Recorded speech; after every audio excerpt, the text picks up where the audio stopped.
يا أيها النبي قل لأزواجك إن كنتن تردن الحياة الدنيا وزينتها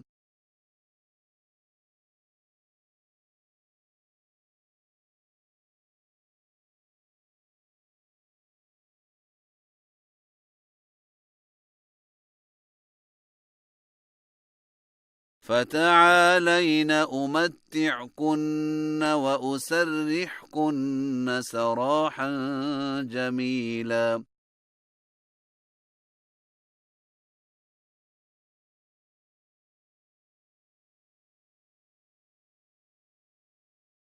وإن كنتن تردن الله ورسوله والدار الآخرة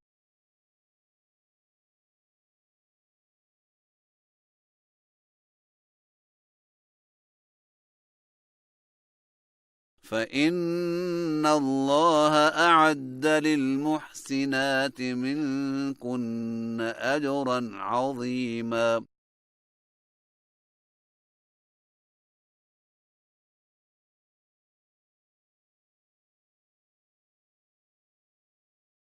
يا نساء النبي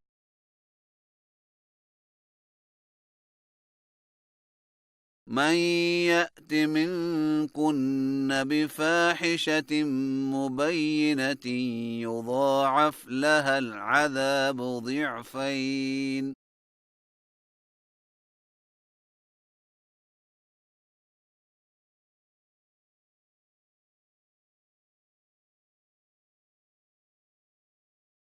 وكان ذلك على الله يسيرا.